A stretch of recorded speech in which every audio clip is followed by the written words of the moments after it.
Beneath the calm surface of the Mediterranean lies a silence that feels almost deliberate, as if the sea itself remembers. Waves roll softly over ruins long buried, over the faint outlines of walls, harbors, and roads now claimed by the deep.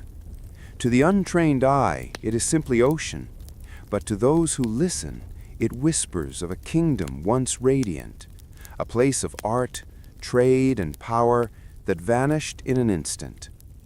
For centuries, the story of Atlantis has haunted human imagination, a shining civilization swallowed by the sea in a single day and night. Philosophers have debated it, explorers have hunted for it, and dreamers have built entire worlds from its legend. But what if Atlantis was never just a myth? What if it was a memory, distorted by time, but rooted in something real? In the heart of the Aegean Sea, thousands of years before Plato penned his dialogues, a remarkable civilization flourished. Its people sailed across sun-drenched waters, trading with Egypt, Crete, and Anatolia.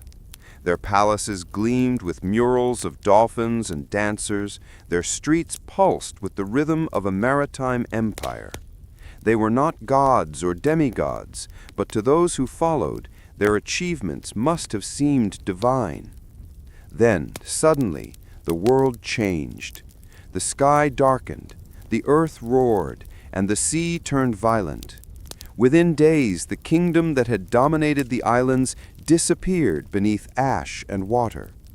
All that remained were stories, fragments of a tragedy retold for generations until it became legend.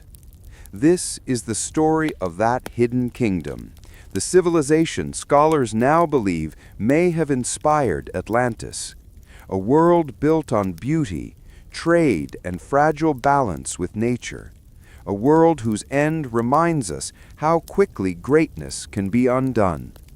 As we journey through its rise, its glory, and its fall, we step closer to understanding not just where the legend began, but why humanity refuses to let it go. The sea keeps its secrets well, but sometimes even silence tells a story. The light falls differently on islands that live by the sea.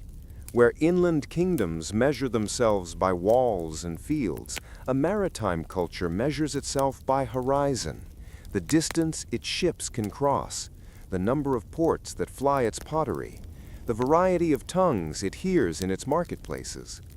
On Crete and the nearby Cycladic Isles during the Middle and Late Bronze Age, a civilization grew that thought in those terms. Stone palaces rose like lungs of a city. Courtyards opened to the wind, and harbors thrummed with cargo and conversation. This was not a people who waited for history to come to them. They shaped it with oars, sails, and long trade lines that connected the Aegean to Egypt, Anatolia, and the Levant. When we speak of the hidden kingdom that may have inspired later legends, we must begin in places like Knossos, Phaistos, Malea, and Zakros, the palace centers of Crete. These were not single palaces in the way modern readers imagine a king's castle. They were complex administrative hubs, marketplaces, craft quarters, and religious centers, all threaded together. Frescoes show youthful acrobats leaping over bowls, sea life motifs decorate pottery and walls, and carved seals record commercial agreements and ritual dedications. Architecture itself testified to social organization. Multi-story buildings, light wells, and elaborate drainage systems suggest urban planning and bureaucratic administration on a scale unusual for the era. Language and record-keeping were part of this sophistication, though they remain tantalizingly opaque. Crete's Bronze Age scribes used a script we call Linear A, a written system not yet deciphered, to mark goods and manage palace economies. Later, as Mycenaean Greeks exerted more influence across the Aegean, a related script called Linear B appears and is readable as an early form of Greek. It reveals detailed palace inventories, rations, and lists of personnel.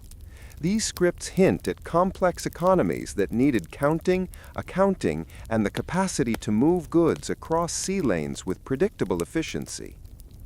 What did those goods look like? A loss of metal ores on Crete, the island was not rich in the raw materials that make bronze, seems to have pushed the islanders toward trade, not autarky. Minoan merchants and sailors moved olive oil, wine, textiles, pottery, and luxury items in exchange for metals, ivory, exotic woods, and lapis lazuli from South Asia and the Near East. Egyptian tomb paintings and administrative lists show Cretan imports and Aegean motifs. Archaeologists have found Minoan pottery and other artifacts at sites across the eastern Mediterranean, from Byblos to Egypt's eastern delta. These physical traces reflect sustained, high-volume commercial networks that made the Aegean a hub of Bronze Age globalization. Life in these harbor cities was sensory and public. Imagine a morning in a palace court. Porters carrying amphorae slick with olive oil, women weaving vivid textiles at looms, potters turning clay into thin-walled vessels decorated with octopus and ship scenes, and priests performing rites beneath painted columns. The sea was not merely an economic resource, it fed ceremony and imagery. Dolphins, ships, waves, and fish become recurring icons because they were daily realities. A successful voyage could mean the difference between surplus and famine. This intimacy with the sea produced artistic languages that celebrated movement, trade, and the unpredictable power of natural forces. By the time the Late Bronze Age coalesced around 1700 to 1500 BCE, Crete's palatial centers had matured into centers of regional influence. The palaces coordinated craft production and redistributed resources. Small towns and coastal settlements linked hinterlands to maritime circuits, and a fleet of vessels, from small coastal boats to larger cargo ships, crisscrossed the eastern Mediterranean. It is important to emphasize that this was not an empire of iron and legions, but an empire of networks, economic reach, ritual prestige, and cultural influence, rather than uniform political control. That networked character helps explain how the stories of one island could travel and transform quickly. Merchants, envoys, and craftsmen moved information as readily as goods.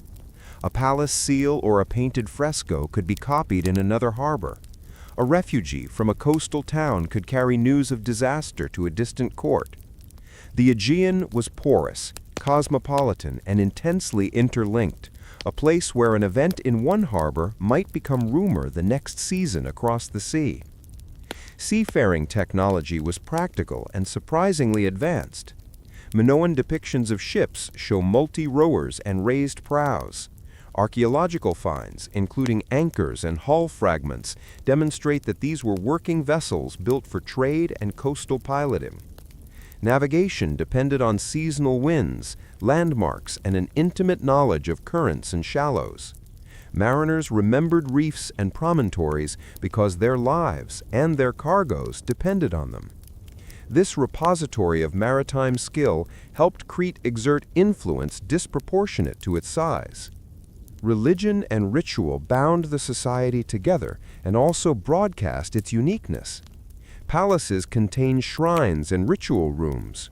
Artifacts show processions, sacred horns, and images that suggest a cultic vocabulary built around fertility, bulls, and possibly sea deities. Ceremony reinforced palace authority, but it also served as cultural signage that traveling merchants and foreign courts would recognize.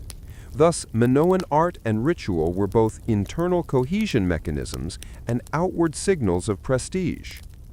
All of this, art, architecture, bureaucracy, seafaring, and ritual, created a civilization whose achievements stood out in the Bronze Age Mediterranean. To contemporaries farther afield, Crete and its maritime culture must have seemed like a world apart. Luminous palaces, intricate frescoes, and a people whose lives were organized around the sea. That distinctiveness is part of what made the later memory so fertile. When catastrophe came, and we will examine the specifics of that catastrophe in later parts, the shock of losing such a maritime center would be felt not just locally, but across a web of economies and memories. The disappearance of a hub that supplied prestige goods, craft specialists, and vivid imagery would provide the raw material for stories that grew into legend. Two more points are essential to hold in mind as we move forward. First, the Aegean world was not static. Contacts with Egypt and Anatolia introduced new ideas and products, and the region absorbed and reinterpreted these influences in distinctly local forms. Artifacts show an exchange not only of goods, but also of craftsmen, motifs, and technologies. Second, the archaeological record is not a continuous novel we can read straightforwardly. It is fragmentary, stratified, and interpreted through modern frames. Radiocarbon dates, imported pottery, and stratified deposits allow us to build a chronology, but scholars debate details, especially the exact dating of seismic and volcanic events that will become crucial to our narrative. Still, the broad outlines are clear. By the late Bronze Age, Crete and nearby islands were centers of a maritime cultural economic system whose network stretched across the eastern Mediterranean.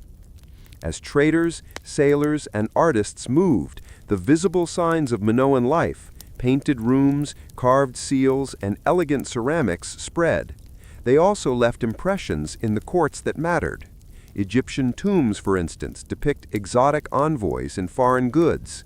Aegean styles appear in Levantine contexts, and palaces across the region periodically adapted Minoan motifs.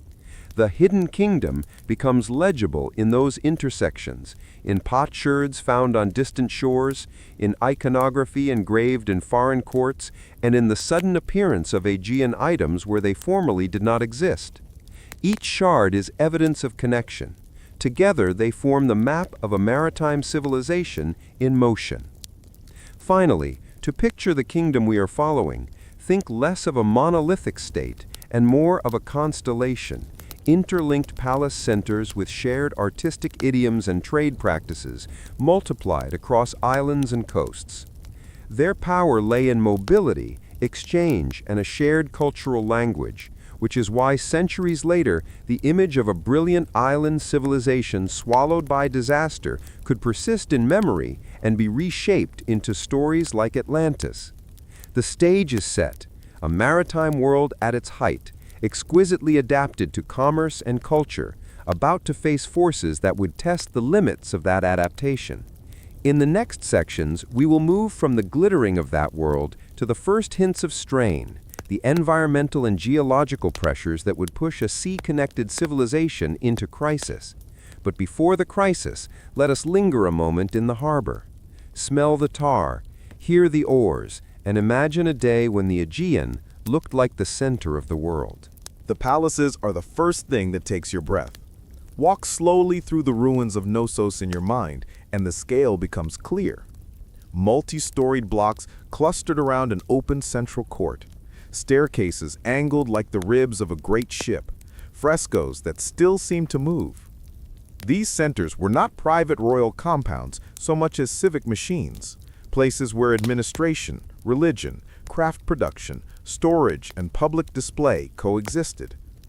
Archaeologists now recognize at least half a dozen palatial complexes on Crete, Knossos, Phaistos, Mallia, Zakros among them, each a node in a network of production and exchange that held the island together. Their architecture insisted on presence. Painted columns and light wells drew the gaze, ceremonial stairways structured movement, and storage magazines kept the island's material life in order. Inside, the palace was a world of specialists. Scribes recorded shipments and rations. Potters made thin-walled vessels whose graceful lines carried both practical and symbolic cargo. Metalworkers hammered bronze into tools and ornaments. Weavers turned wool and flax into dyed cloth.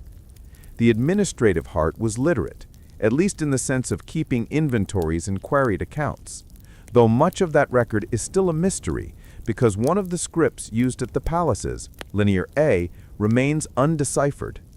The later appearance of Linear B, an administrative script readable as an early form of Greek, testifies to the bureaucratic sophistication of Aegean palatial economies and the kinds of logistical reach these centers needed to coordinate craft, food distribution, and ritual provisioning. Economically, the island was outward-looking by necessity and design. Crete was not rich in native metal ores. To make bronze and to produce prestige crafts, the island depended on external supplies. This scarcity was a driving force behind intense maritime activity. Olive oil and wine, textiles and pottery, processed goods and luxury crafts became the island's exports. In return came copper, tin, ivory, precious stones, and exotic woods from the Near East and beyond. The evidence of this exchange is material and persuasive. Minoan pottery and stylistic elements appear at sites as far away as the Levant and Egypt, while Egyptian depictions and administrative lists mention Aegean contact and imports. The Aegean was plugged into a wider Bronze Age economy in which goods, craftsmen, and ideas flowed along predictable seasonal routes. This was a society that organized itself around movement. Public ritual and pageantry were part of that choreography.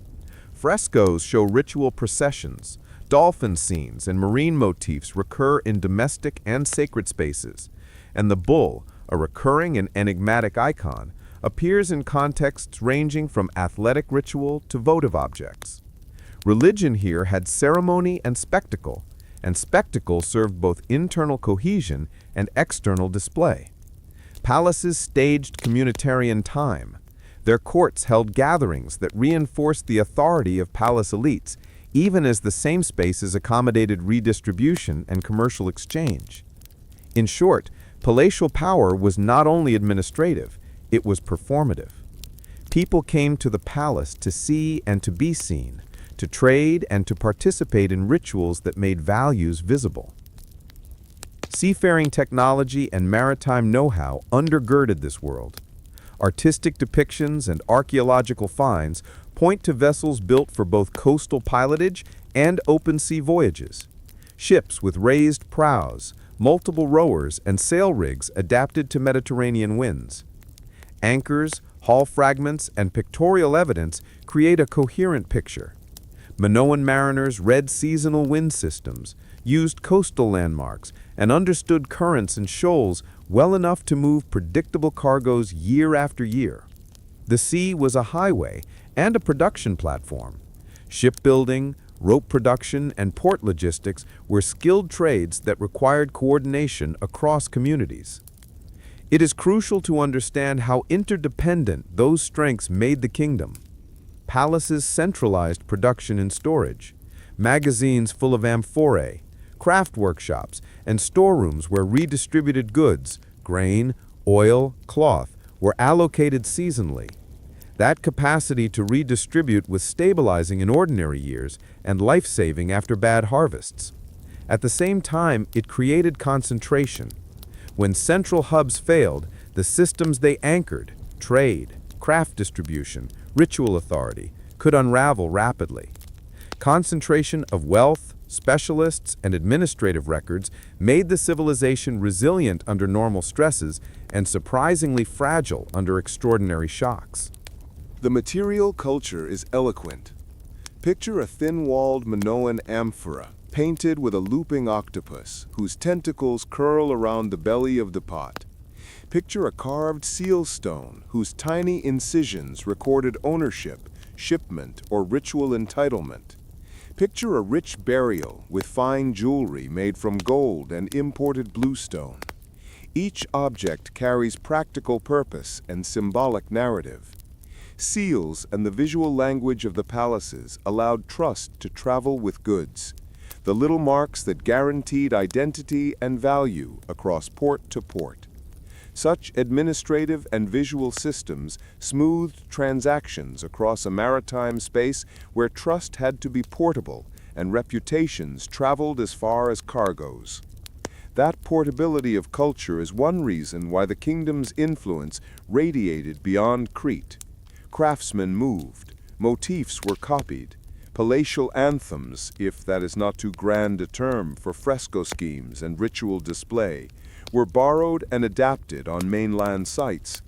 Contact with Egypt and Anatolia did not produce cultural subsumption, rather it produced hybrid forms.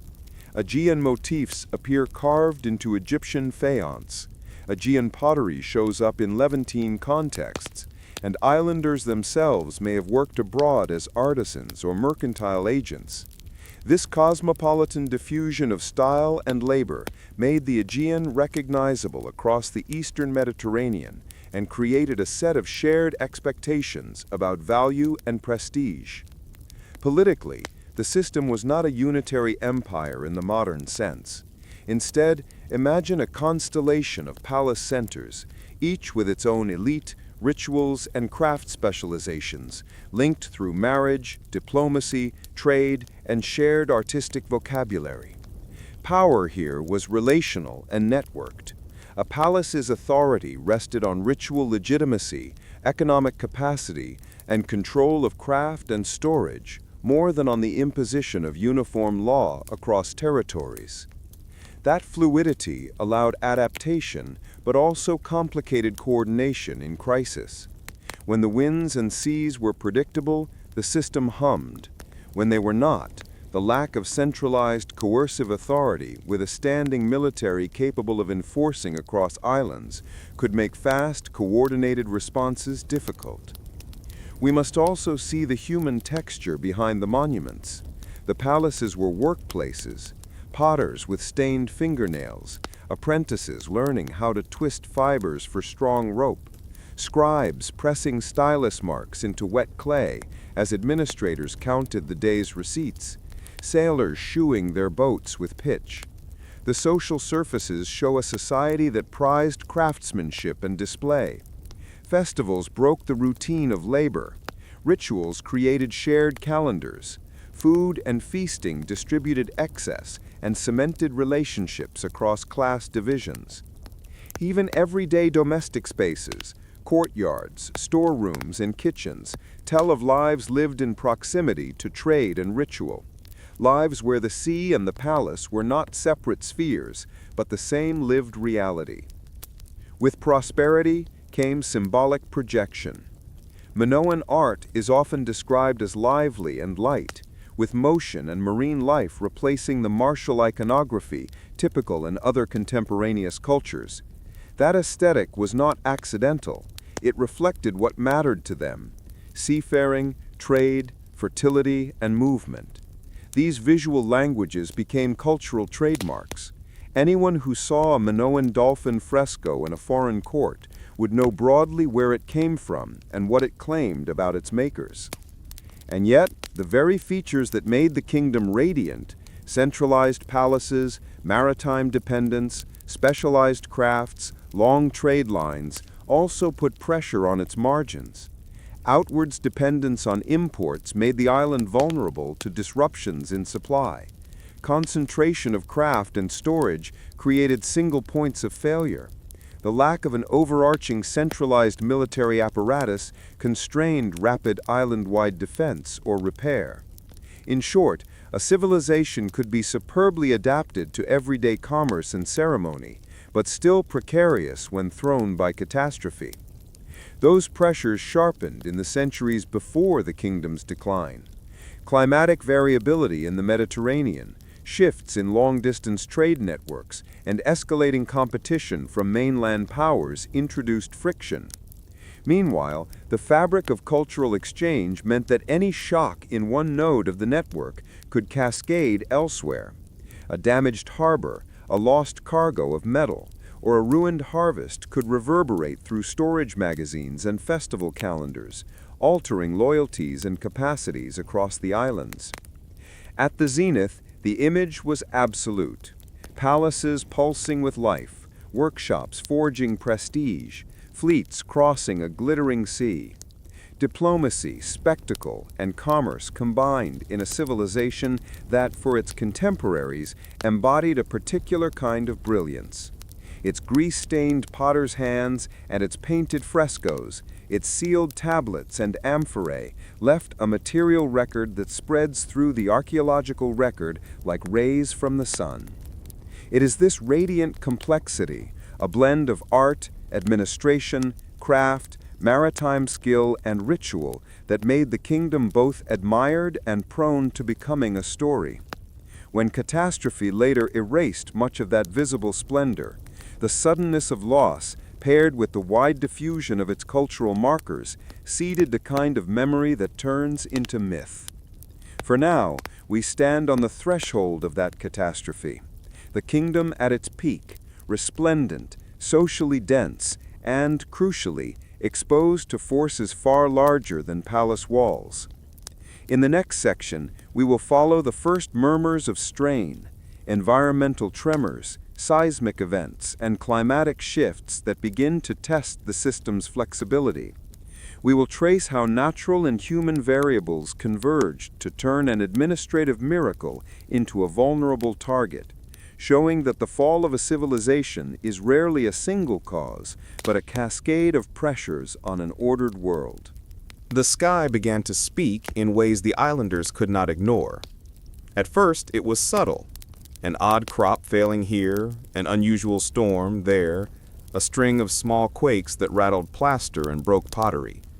In a world where survival depended on stored grain, predictable rains, and ships that could come and go on seasonal winds, even small irregularities altered margins and forecasts. The late Bronze Age Eastern Mediterranean was not immune to natural variability. What mattered was timing and accumulation. One poor harvest might be absorbed by palace granaries. A decade of poor harvests, or an eruption that choked the sunlight for seasons, would be a different order of crisis. Earthquakes were familiar hazards in the Aegean. The islands sit astride active tectonic boundaries. Plates grind, fault lines snap, and coastlines uplift and subside. Archaeologists find repeated destruction layers at palatial sites: collapsed walls, toppled columns, burned deposits, evidence that earthquakes struck with damaging force multiple times before the final catastrophe. For palace administrators, earthquakes were not merely geological events, but economic shocks. Storerooms could be breached, jars smashed, and infrastructure, boat sheds, quays, and roads could be badly damaged. Repairing that damage required labor, materials, and time, resources that trade and harvest could not always supply simultaneously. Recurrent seismic damage could therefore erode the capacity of palaces to redistribute grain and maintain public rituals, corroding political legitimacy over time. More ominous were the signs that reached beyond ground shaking into the sky. Volcanic unrest on nearby islands had long been part of the environment. Fumaroles, hot springs, and occasional ash falls were within living memory. But volcanic systems sometimes move from whisper to roar. When a volcanic system begins to prime for a major eruption, precursor events can include increased seismicity, gas emissions, and small ash deposits, subtle alarms that may not be interpretable without comparative records. For island populations, such warning signs would have been ambiguous. A bad storm, an unusual cloud, or a new smell in the air could be explained by gods or bad winds. The difficulty of diagnosing a geological crisis meant that societies could be caught between ritual explanation and the need for practical responses. Climate variability added its own pressure. Paleoclimate records, tree rings, lake sediments, and later ice core data reveal episodes of cooler, drier conditions in various parts of the eastern Mediterranean during the 2nd millennium BCE. Cooler summers and shorter growing seasons reduce yields, making stored reserves shrink faster than expected. A drought or lower river flows in adjacent regions could push marginal lands into subsistence stress, producing migrations to more reliable centers and increasing demands on palatial storage. Seafaring life magnified these vulnerabilities. Ships that once conveyed olive oil and pottery would become vectors of distress when the sea turned hostile or when wind systems shifted. Navigational calendars based on seasonal winds could be upset by changes in atmospheric circulation triggered by volcanic aerosols or climatic anomalies.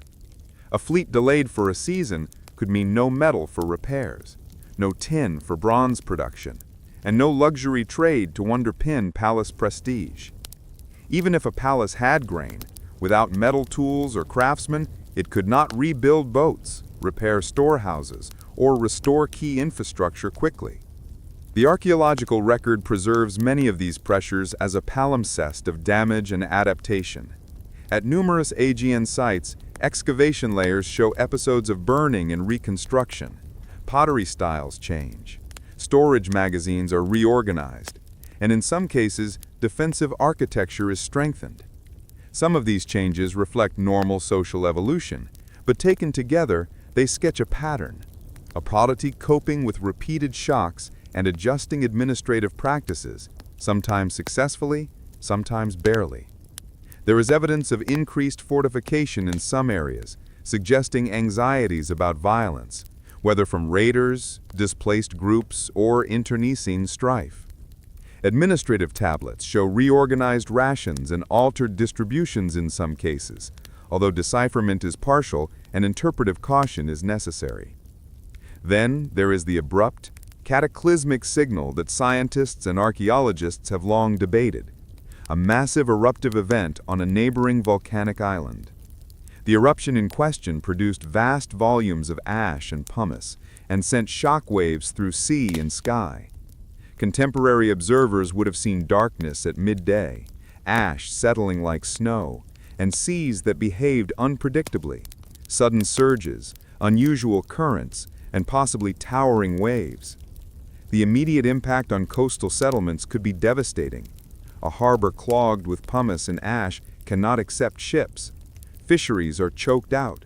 Fields covered in fine ash suffer plant death and long-term soil change.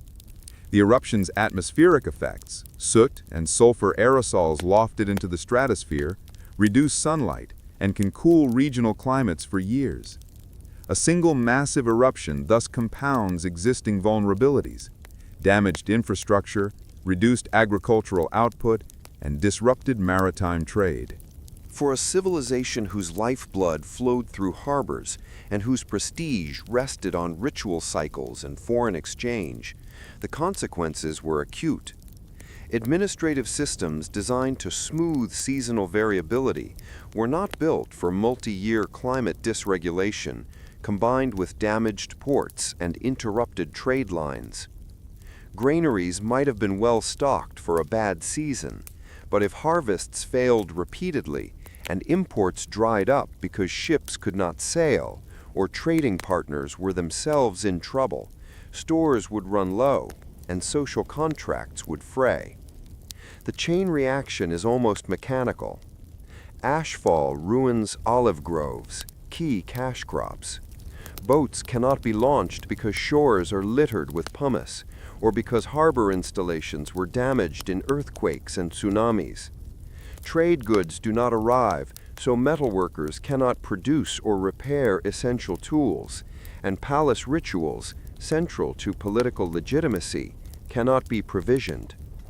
Without visible competence to feed the population and maintain rituals, palace authority erodes.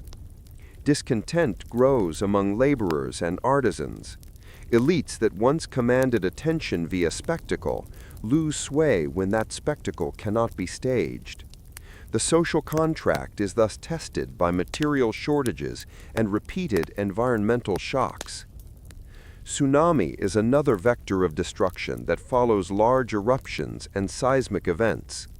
Coastal settlements with low-lying harbors are particularly vulnerable.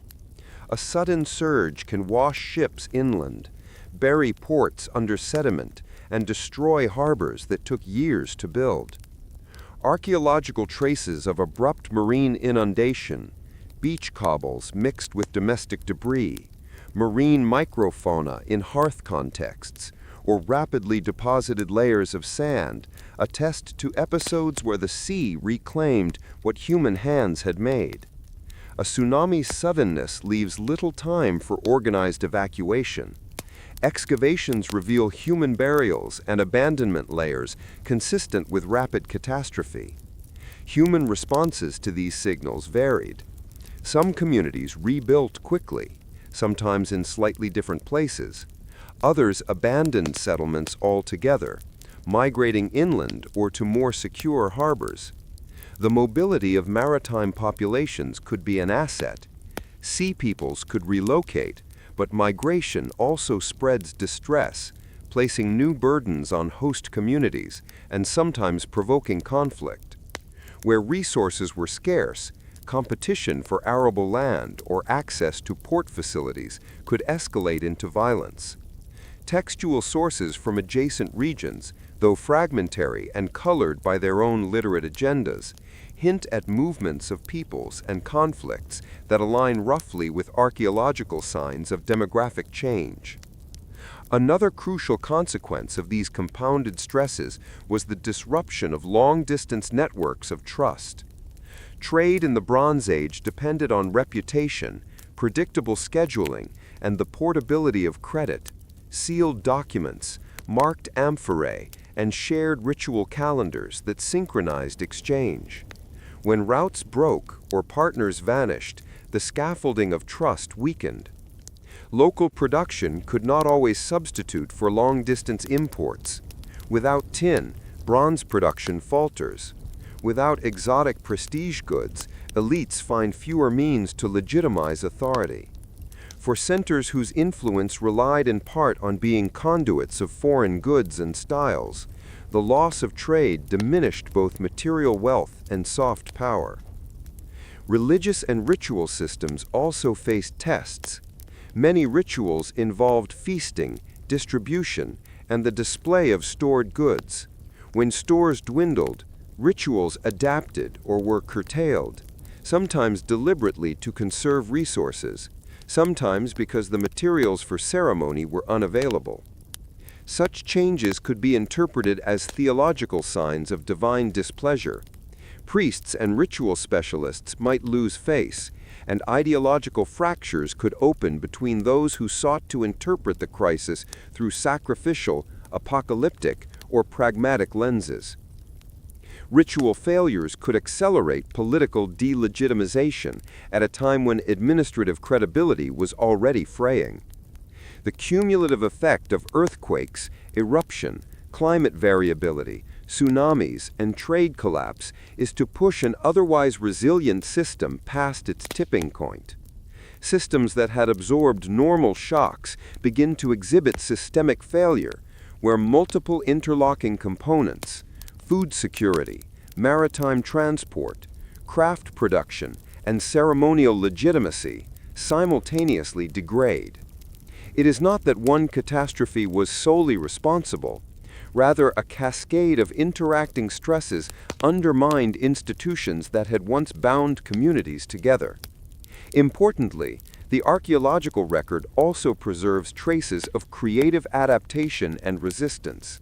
In some places, communities reorganized storage, diversified subsistence strategies, or built higher platforms to guard against inundation.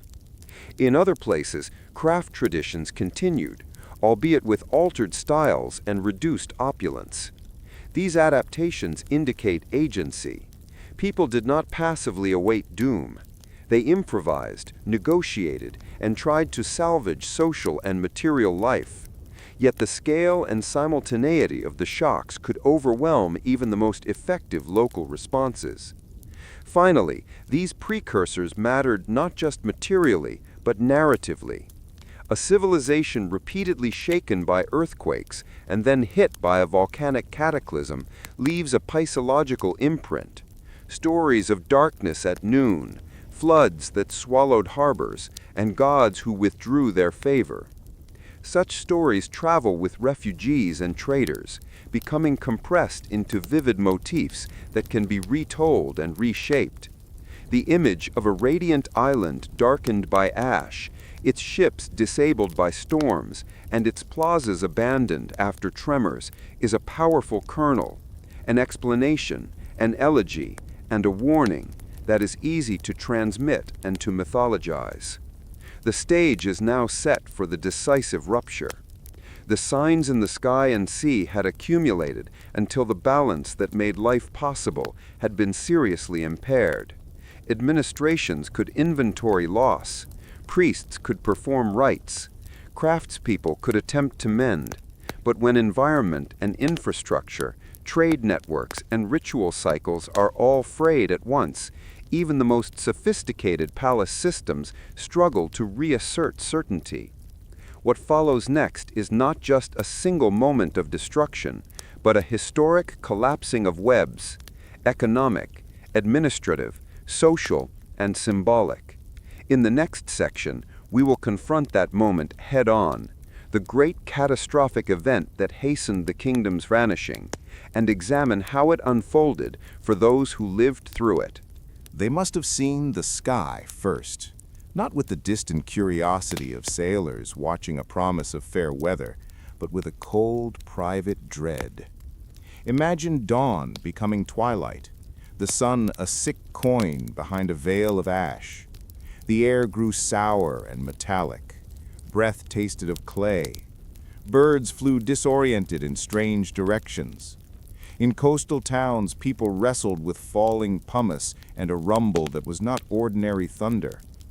For anyone who had ever charted winds and seasons, this was something else. A planet moment, a reshaping of the ordinary. The eruption, when it came, was not a single clean event, but a sequence, a catastrophic menage of fire, ash, water, and seismic convulsion. Volcanic systems erupt in phases. A climactic blast can be preceded by days or weeks of increasing tremor, gas venting, and small explosions. Then the blast itself ejects enormous volumes of tephra and gases into the atmosphere. And afterward there are pyroclastic flows, tsunamis, and ongoing seismic shocks. For human communities living within reach, the sequence was a chain of calamities whose combined effect was vastly greater than any individual event. First came the ash. Fine volcanic dust, pulverized rock and glass began to fall like a choking snow. Ash finds its way into every seam, roofs, cisterns, grain stores, lungs. A thin veneer of pumice might look harmless at a distance, but when meters of ash settle, the weight crushes roofs and collapses storerooms.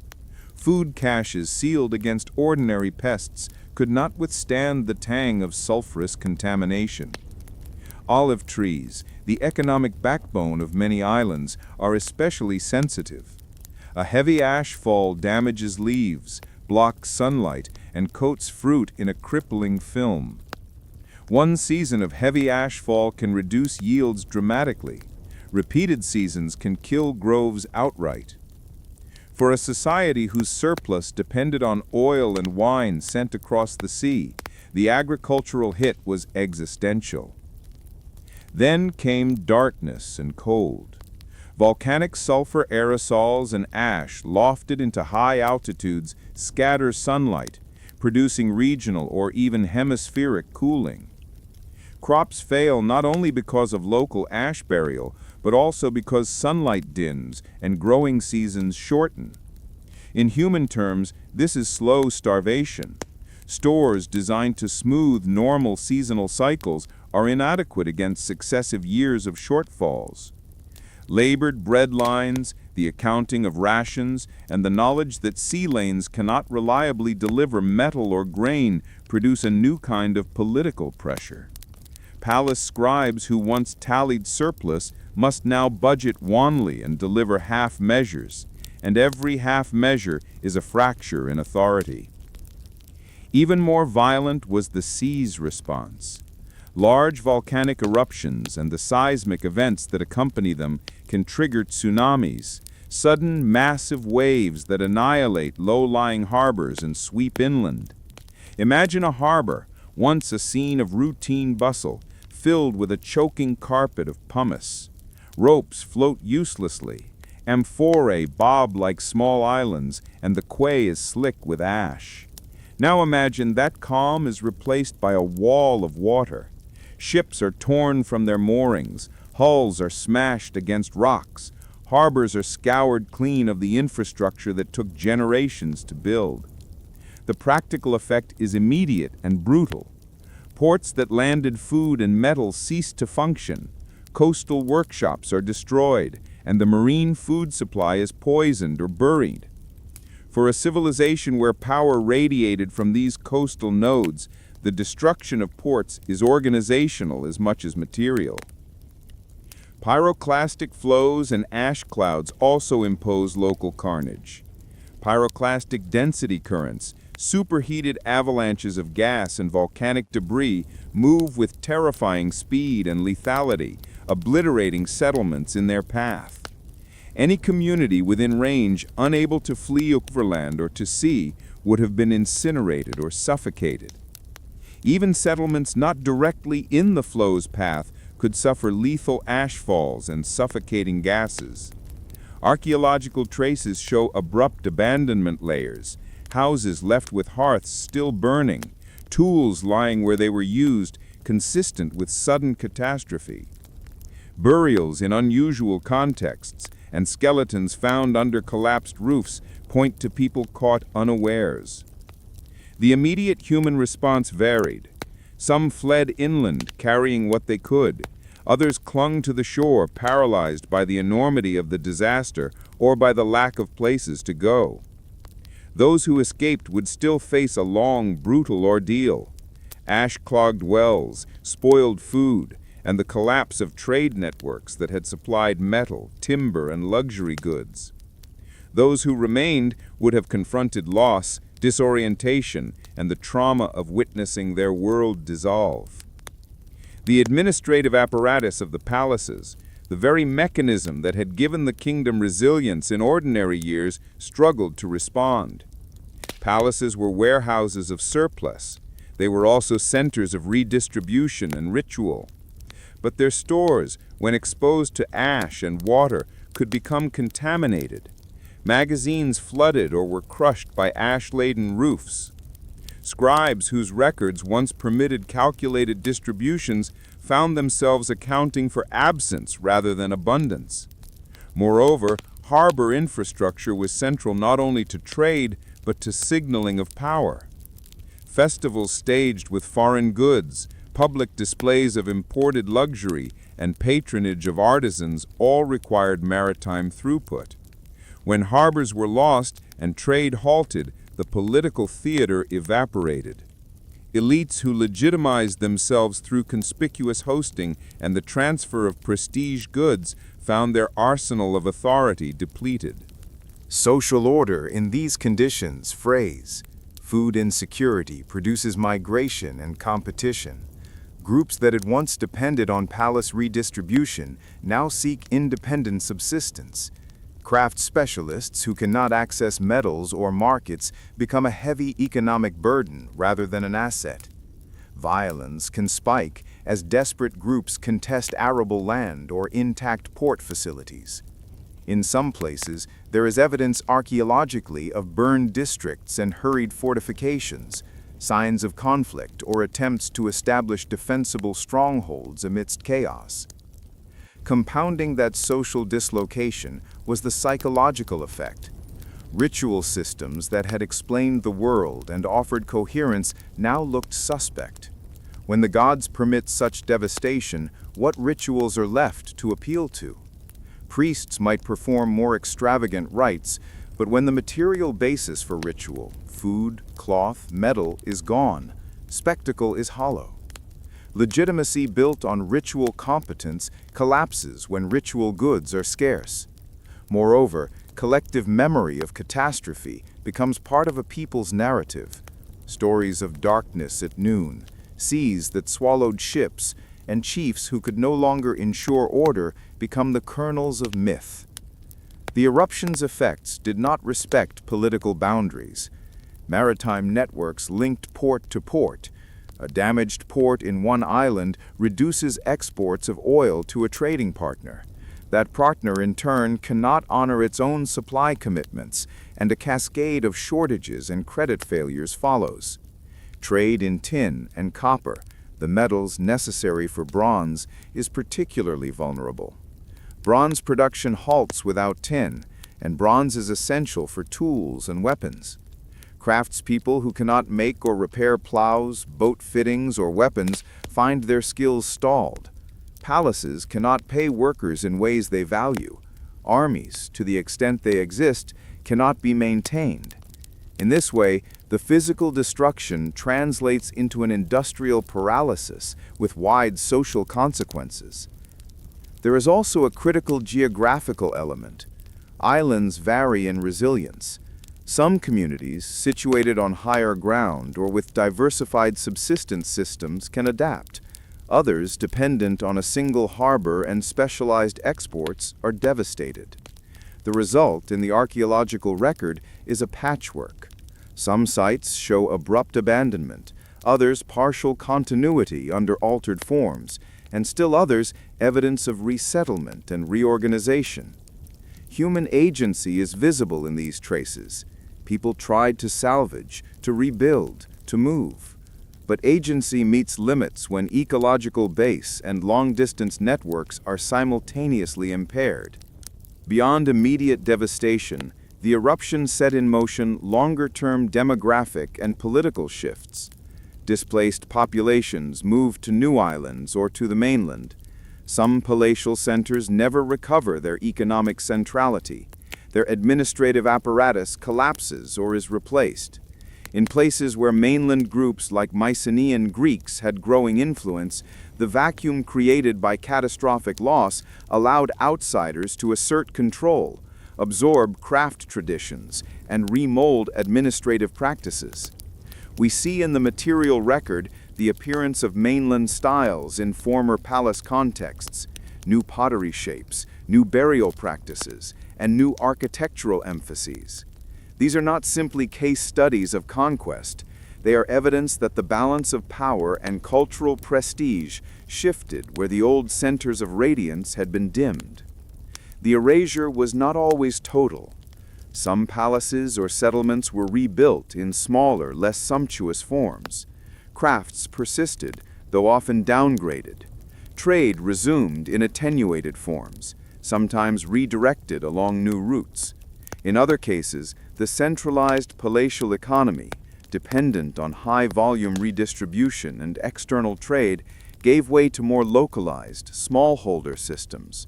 What had been a high-flung, networked civilization fragmented into smaller, regionally focused communities. The emotional core of this moment is also human and intimate. Consider the potter whose workshop stands in a layer of pumice, clay prisms still on the wheel, a pot mid-formation, footprints marred by ash, or the family whose amphoras of oil are crushed under a collapsed roof, or the child waking to a daylightless morning and not knowing if father will return from the ruined quay. These micro-histories are embedded in the sedimentary archive. They are the fragments that archaeologists reassemble to tell the larger story. Each shard of pottery, each collapsed wall, and each burial tells of choices made in extremis: flee, stay, bury, steal, share. Finally, the catastrophe creates a narrative kernel, a radiant island world snuffed by sudden cosmic violence. When survivors tell their stories across generations, the image becomes condensed. A powerful island, boats like clouds on the sea, a sudden nightfall, and the drowning of courts and palaces. Over time, such images accrete mythic density. Names blur, dates shift, kings become archetypes, and the tonal shape of the story becomes more important than the fine-grained facts. This is the raw material that later storytellers, centuries in cultures removed, would fold into broader mythic forms. The particulars of an eruption, a tsunami, an administrative collapse may be complex, but the distilled kernel is simple and resonant. A great island, glorious and lost. That kernel is not the end of the story. It is a hinge. The immediate catastrophe reshaped landscapes and human networks in ways that mattered for centuries. It dismantled the infrastructural scaffolding of palatial administration, redistributed populations, and created openings for new cultural formations. The vanishing was not a cinematic, instantaneous extinction of a people, so much as a rapid unraveling of complex institutions that had once made radiance possible. What remained, stories, fragments, influences, would be carried across seas and through time, waiting to be woven into the narratives that later ages would call legend. When the ash finally stopped falling and the sea calmed enough to be crossed again, the first terrible work was inventory, to count the dead, to assess ruined storerooms, to mark what remained standing in a landscape that used to be full of motion. What archaeologists find in those layers of aftermath are the gestures of people trying to make sense. Hurried burials with few grave goods, hastily replastered walls, thresholds raised against silt and pumice, hearths left half-packed and then abandoned. The immediate material record is austere and human.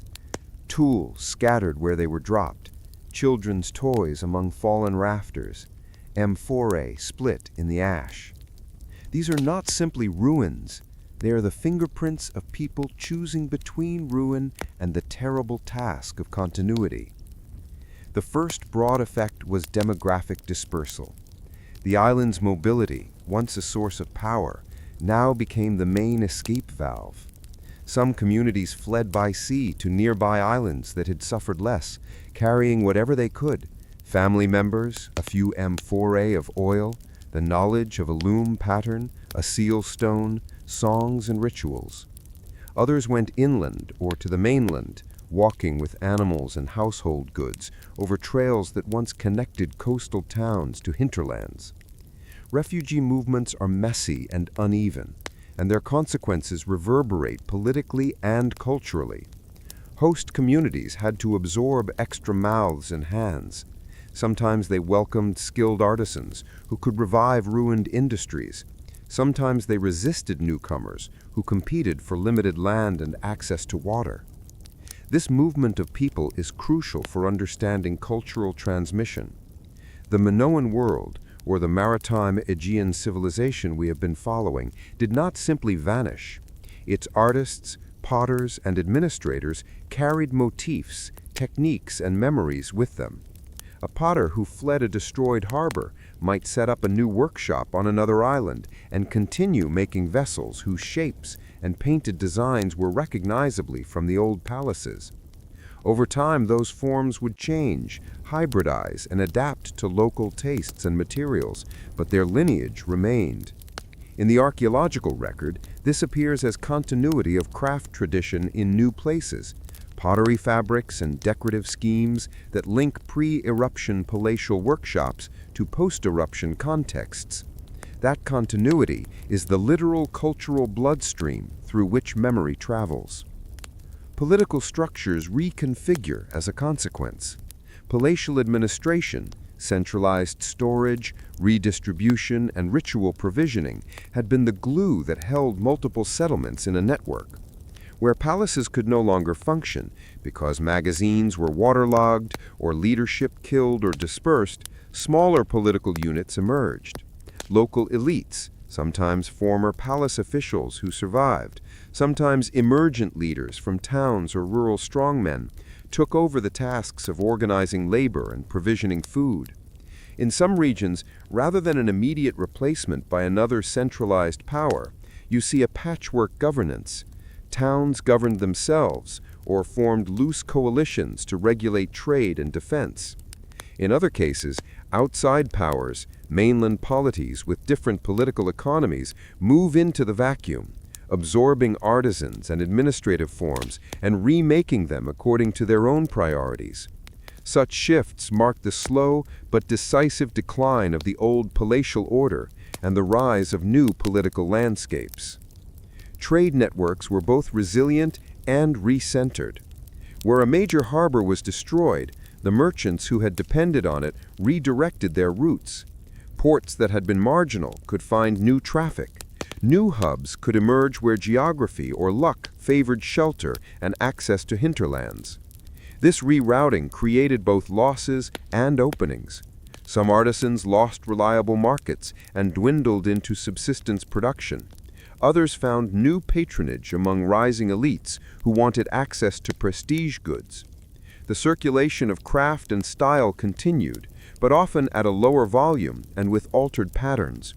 Imported metals became scarcer and more expensive. Local economies had to reevaluate what they could produce with available resources.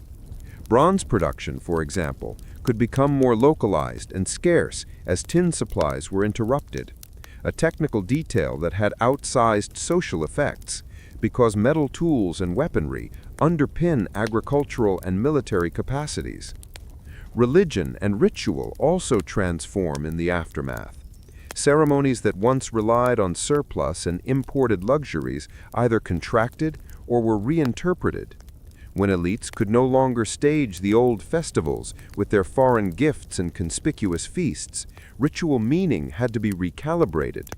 Some communities doubled down on austerity rituals to signal piety and resilience. Others invent new rites that center on survival and memory. Priestly authority is contested in such moments. If priests had promised protection or interpreted omens in the old way, their credibility could be undermined by the disaster. New priestly specialists might emerge who advocated different practices, practical, local, or hybrid, and those practices could become the seeds of long-term religious change. Memory begins its slow work of condensation into narrative. Survivors talk. Traders recount tales of the sea and the day the sky darkened. Refugees tell daughters and sons of palaces filled with painted dancers and of a sudden night that swallowed ships. Oral tradition has two properties that matter here. First, it is profoundly selective. Storytellers emphasize what helps a community make moral or practical sense of catastrophe. Second, it compresses complexity into striking images for durability. The ash that looked like snow, the harbor that became a field of pumice, the palace roofs that collapsed under a new unnatural weight. Over decades and generations, that compression creates motifs: sudden night, drowning seas, proud courts vanished, that are easy to memorize and evocative enough to be retold across linguistic and cultural boundaries. These motific kernels migrate through channels of contact: merchants, mercenaries, religious pilgrims, and displaced elites carry stories from Aegean harbors to palace courts in Egypt, Anatolia, Cyprus, and the Levant. At court, where oral performance had its uses, these stories were not neutral reportage. They were political capital. Tellers might frame the tale to flatter a patron or to warn of hubris. An Aegean refugee who arrived at an Egyptian royal court might tell a simplified and moralized account, a proud island daring the gods and consequently punished. An imported tale told in the Levant could be adapted to local mythic frameworks or used as a cautionary political parable. The content changes as it migrates. Place names mutate, personalities blur into types, and events are linked to familiar cosmologies of divine retribution or fate. Written records, when they exist in neighboring literate cultures, give a different kind of echo. Egyptian inscriptions and reliefs, Hittite correspondence, and Near Eastern archives sometimes mention unusual arrivals, shipments, or disasters in curt, bureaucratic language. Those lines are not epics, but they anchor oral reports to specific diplomatic and economic realities. Shipments that stopped arriving, envoys who failed to return, or foreign craftsmen seeking new patrons. These documentary traces provide a sober counterpoint to oral exaggeration. They show the economic consequences and the pragmatic adjustments that followed the catastrophe. But in the popular imagination, where narrative needs emotional economy, the vivid oral images trump the dry ledger and become the stuff of legend. Hybridization of material culture is a visible outcome of this mingling. In the centuries after the catastrophe, archaeologists observe pottery and seal motifs that mix Icelandic and mainland elements, textiles that marry decorative vocabularies, and burial practices that blend traditions. Such hybrid forms mark not only aesthetic change, but also social processes, intermarriage, apprenticeship across ethnic lines, and the political incorporation of refugees into local hierarchies. Hybrid goods sometimes become prized precisely because they signal cosmopolitan connection. A vessel that bears the brushstrokes of two traditions might be prized as a novelty item, a symbol of a household's reach and adaptability. Memory is also institutionalized in other ways. New chronicles or literary forms, hero tales, moral exempla, and dirges can enshrine the catastrophe's image.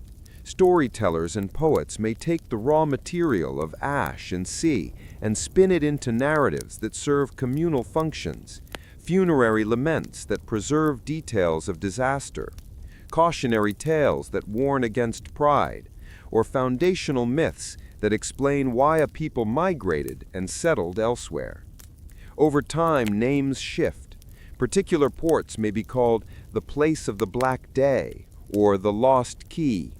Place names with resonant meaning stabilize memory in the landscape, even when buildings vanish. Political actors also use memory strategically. Emerging elites can claim descent from the vanished palaces to burnish their own legitimacy, or conversely, they can claim the old order was corrupt and promise a new, purer governance. Stories about the catastrophe become rhetorical tools, used to call for reform, to justify conquest, or to sanctify new institutions. Thus, myth-making is not just an act of cultural processing, it's a political resource deployed in the contests of succeeding generations. Another important dynamic is the funerary and commemorative behavior that roots memory in practice. Mass graves, cenotaphs, and ritual depositions that appear in post-catastrophe layers show how communities attempted to memorialize loss.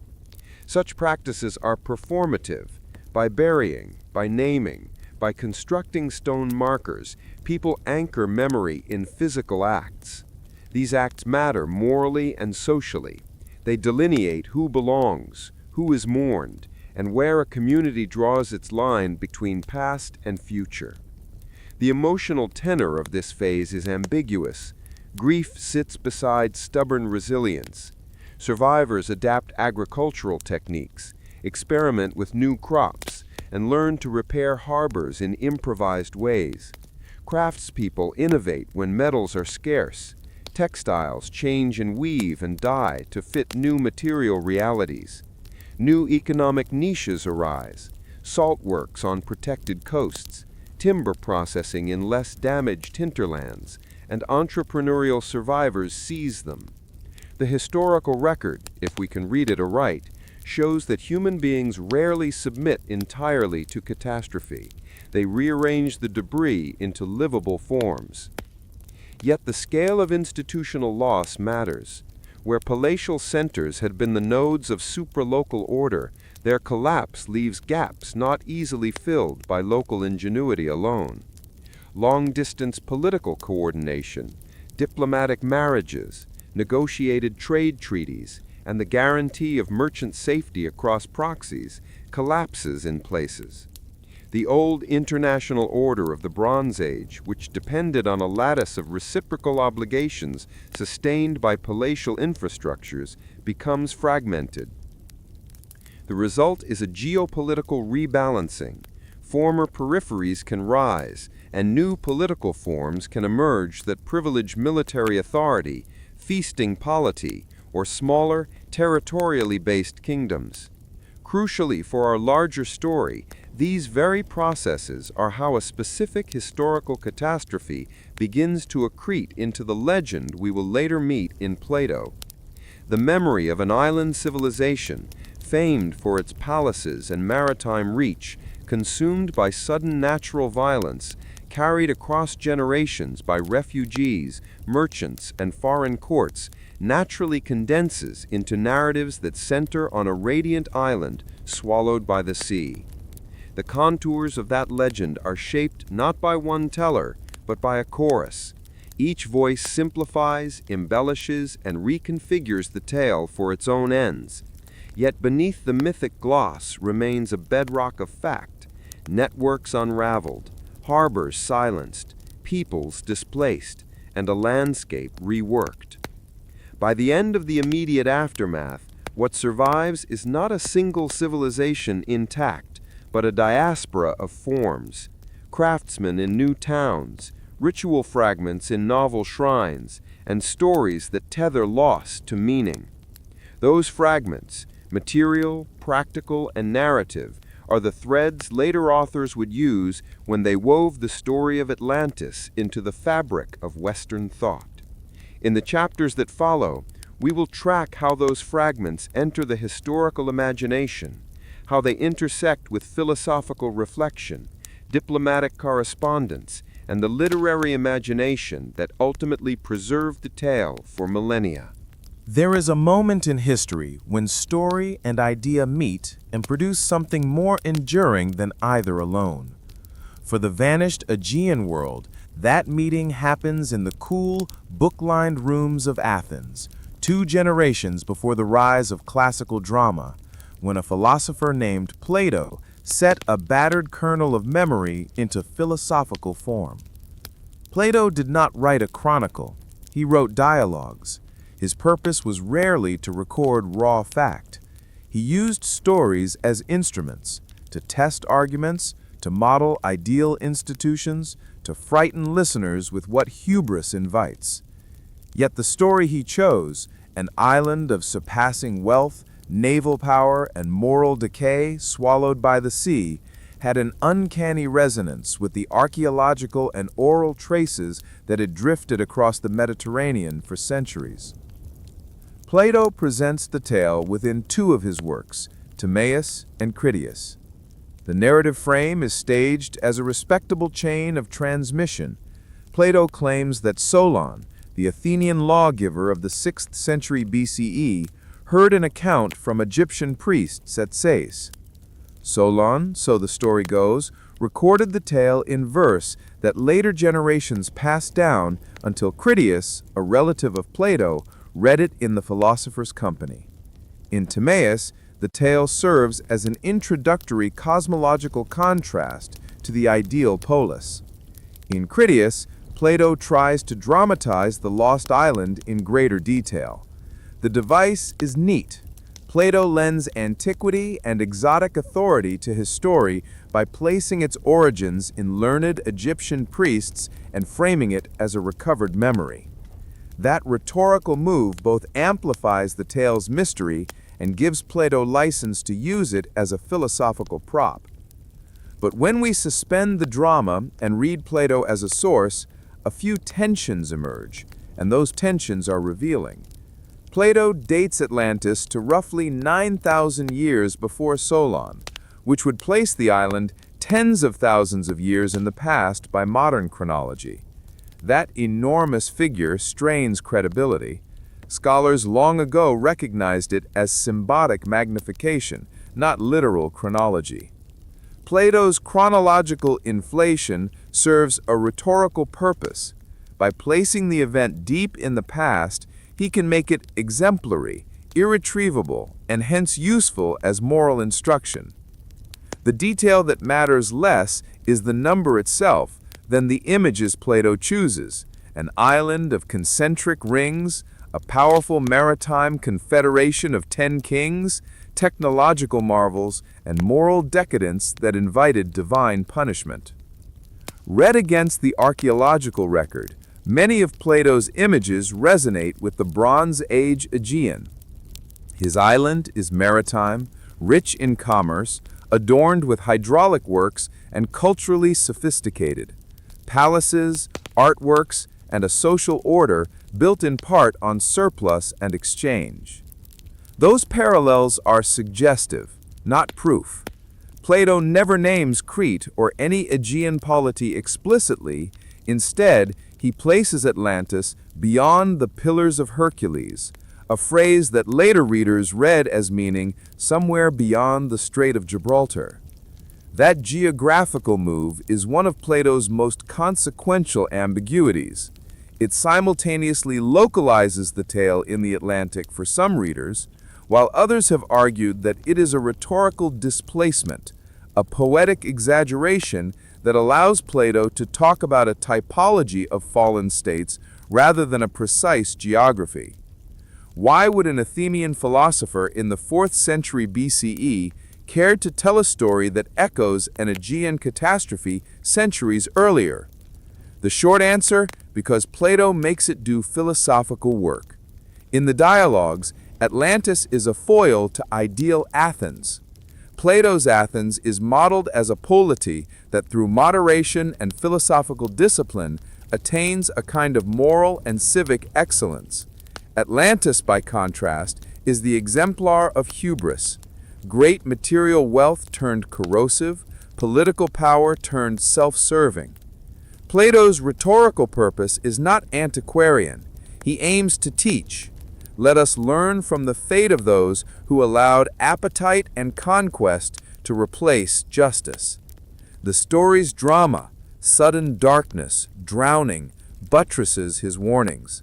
If you prize power without wisdom, even the grandest civilization can vanish. Plato's use of the Egyptian priest at Sais as a source is itself instructive. To Greeks of Plato's day, Egypt embodied ancient wisdom, temples, astronomical lore, and priestly archives that stretched generations into the past. By putting Plato's source in Egypt, the tale acquires a patina of learned antiquity that complements its moral function. Yet that rhetorical move obscures an equally plausible ethnographic reality. Egyptian priests and scribes did keep records, and cross-Mediterranean knowledge did flow through scribal networks.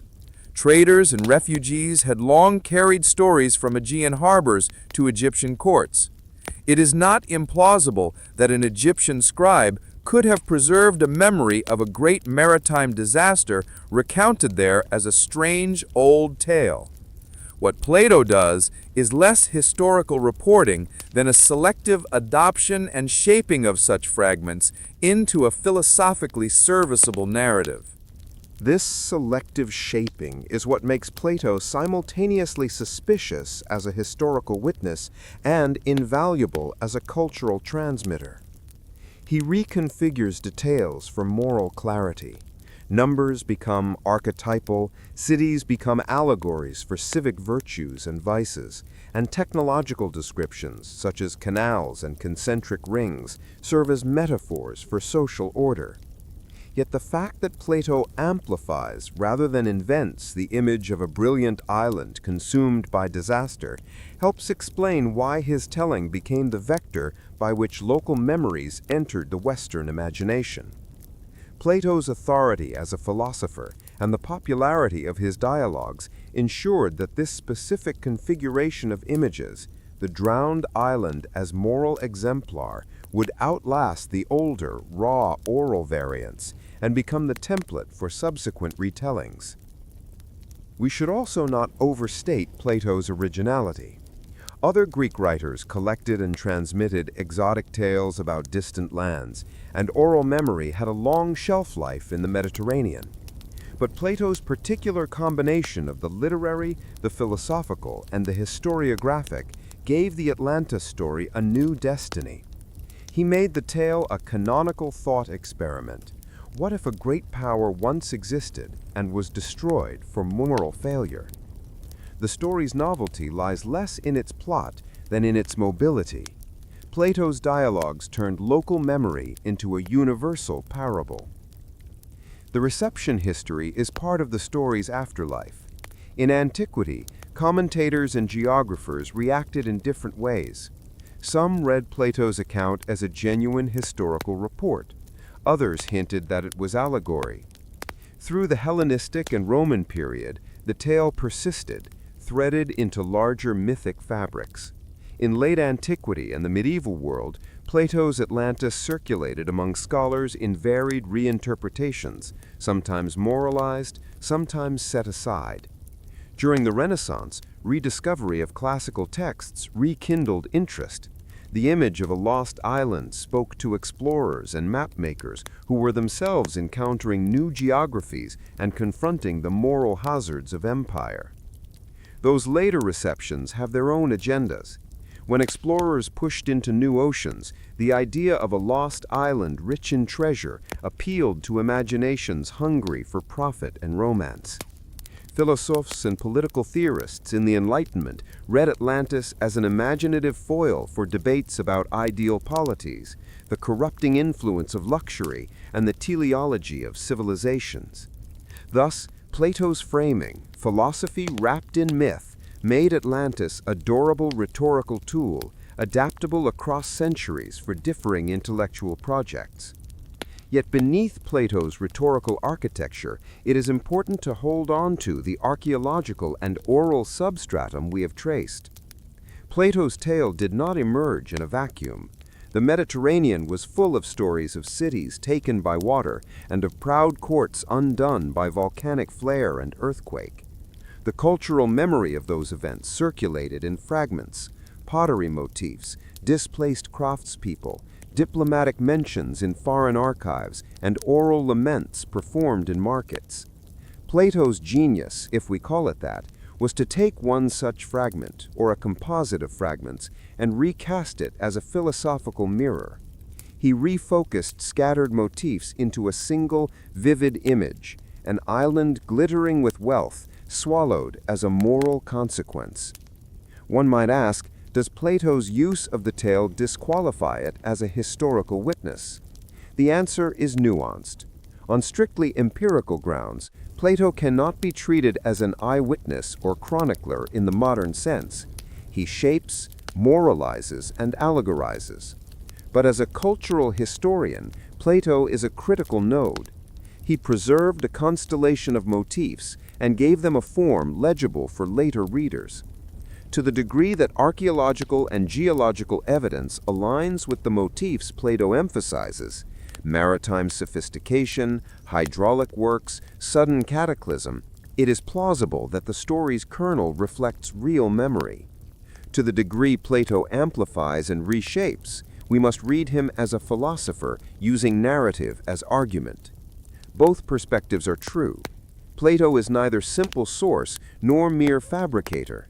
He is a transmitter whose priorities were moral and philosophical, not documentary.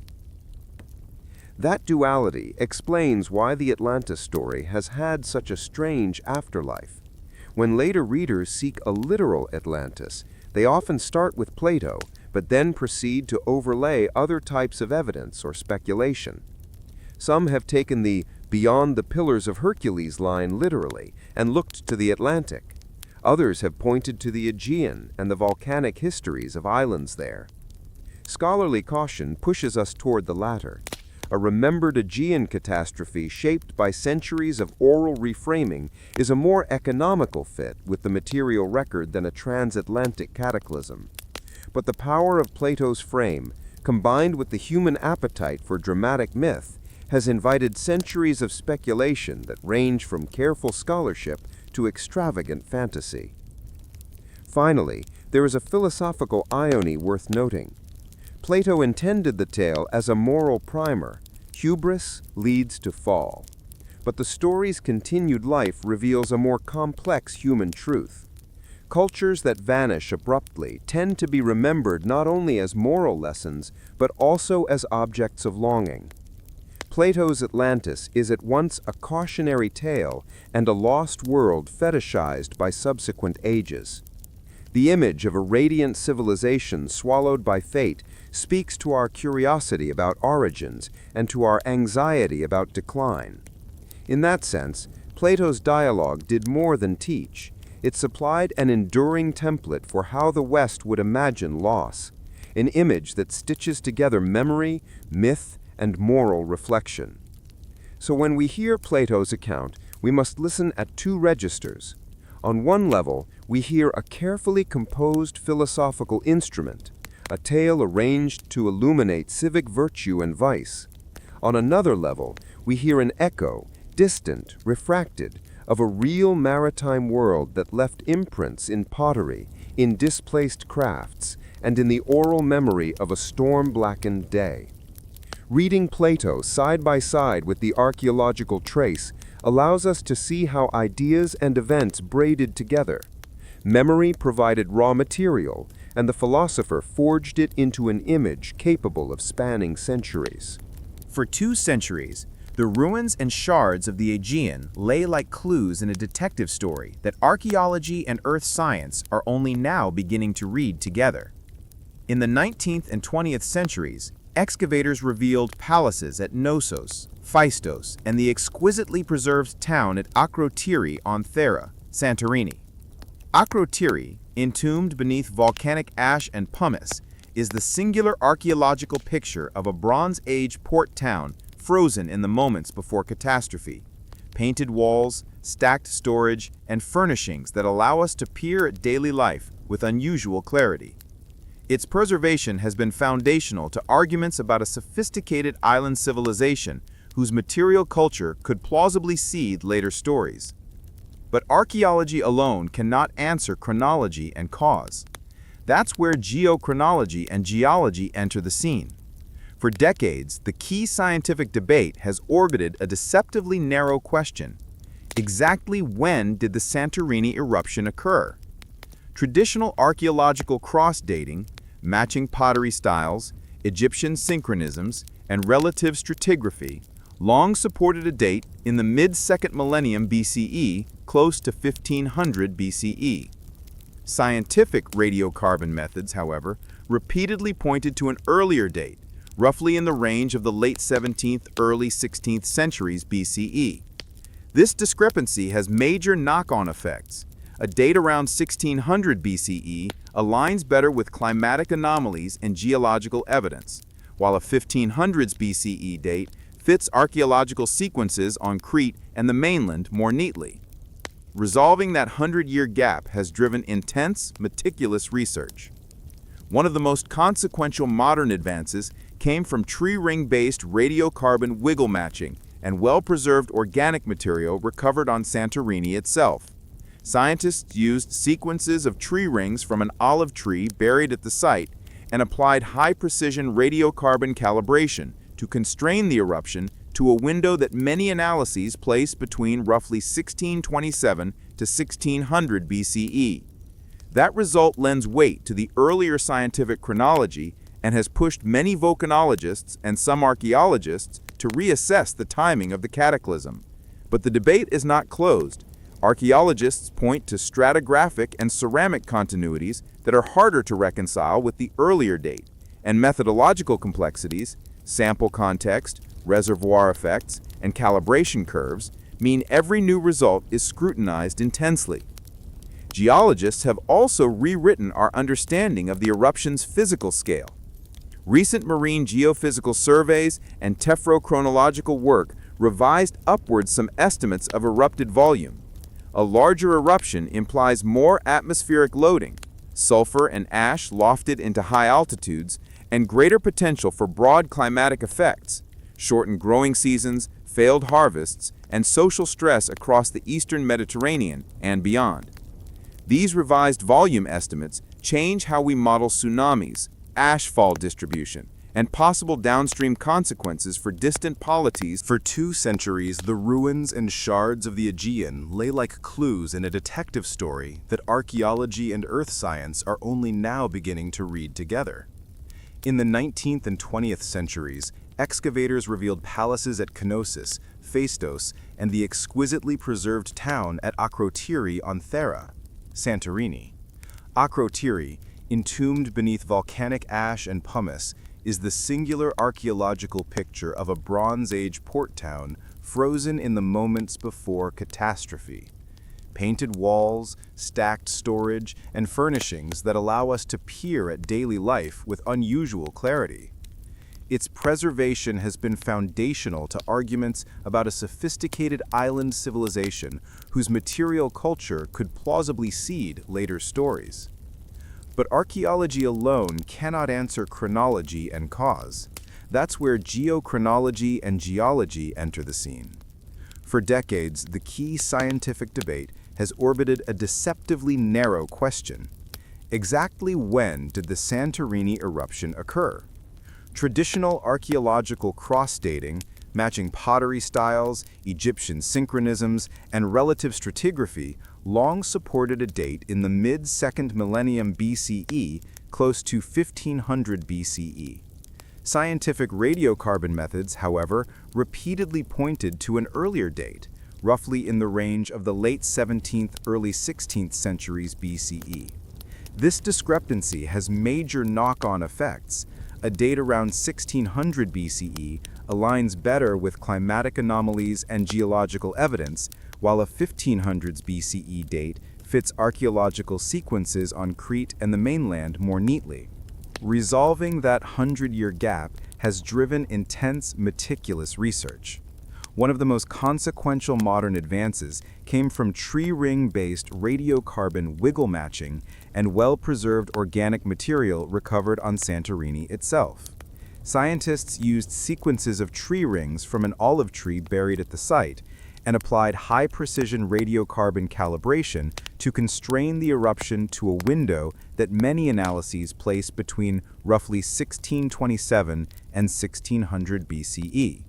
That result lends weight to the earlier scientific chronology and has pushed many volcanologists and some archaeologists to reassess the timing of the cataclysm.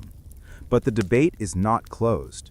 Archaeologists point to stratigraphic and ceramic continuities that are harder to reconcile with the earlier date, and methodological complexities, sample context, reservoir effects, and calibration curves mean every new result is scrutinized intensely. Geologists have also rewritten our understanding of the eruption's physical scale. Recent marine geophysical surveys and tephrochronological work revised upward some estimates of erupted volume.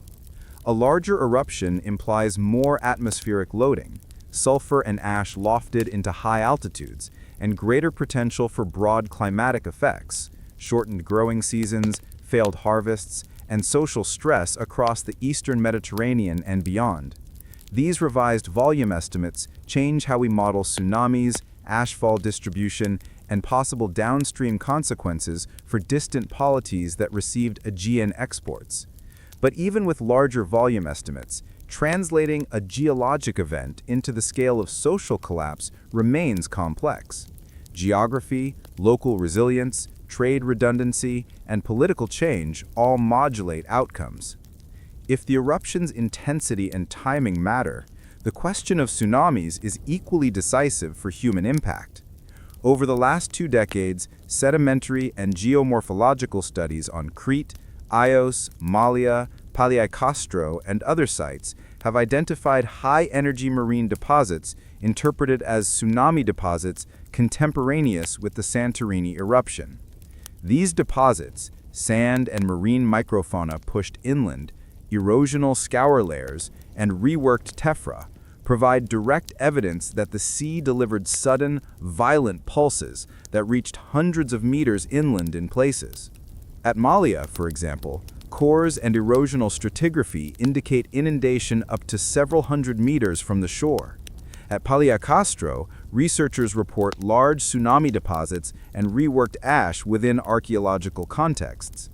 Taken together, these findings demonstrate a tangible marine hazard that could have crippled harbors and coastal economies. Even so, the record is geographically patchy. Tsunami deposits are found in some coastal sections but not others. Some sites show rebuilding and continued occupation shortly after the event. Others manifest abrupt abandonment.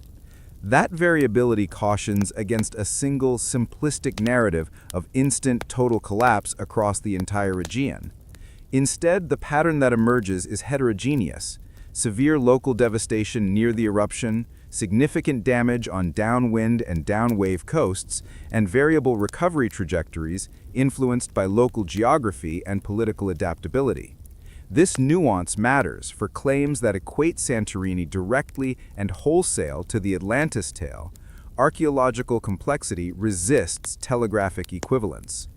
The methodological toolbox has become richer and more precise, which is why contemporary debate is so animated and useful. Researchers now combine stratigraphic excavation, tephra geochemistry, fingerprinting ash layers by their mineral composition, high-resolution radiocarbon, dendrochronology, tree rings, paleoclimate proxies, lake and marine cores, and marine geophysics, sub-bottom profiling, and seismic reflection to create multi-proxy narratives. Each method tests different parts of the story. Tephra chemistry ties ash layers across sites to Santorini, radiocarbon dates the organic contexts, tree rings and ice cores help identify abrupt climate anomalies, and marine surveys reveal submerged topography and tsunami signatures. When multiple lines converge, confidence rises. Where they diverge, the field acknowledges uncertainty. How does this modern technical work bear on the Atlantis question? Here the debate cleaves into two useful strands. One strand asks, was there a dramatic Aegean catastrophe that could have seeded oral memories?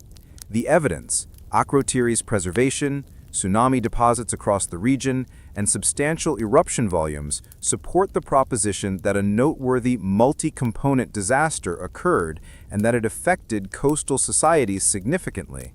On these grounds, some scholars and public interpreters reasonably infer a historical kernel for later flood legends and tales of submerged islands.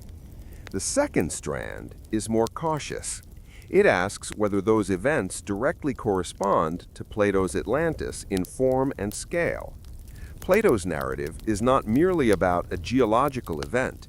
It's an elaborate moral fable involving concentric rings, engineered canals, and a wide transoceanic empire. Modern investigators stress that while Santorini and the Aegean catastrophe supply vivid imagery, dark skies, pumice, boats destroyed, Plato repurposed any historical memories he inherited into a philosophically rich parable. The archaeological and geologic record does not corroborate the Atlantic geography or many of the literary embellishments, and scholars caution against compressing Plato's crafted narrative into literalist history. In other words, factual trigger, yes. Full documentary match, unlikely. Scholars also debate the durability and pathways of oral memory. How do stories of an event survive, transform, and travel for centuries across literate and illiterate cultures? Ethnographers and oral historians note that salient, traumatic images, sudden night, water surging inland, towns abandoned, are precisely the motifs that persist.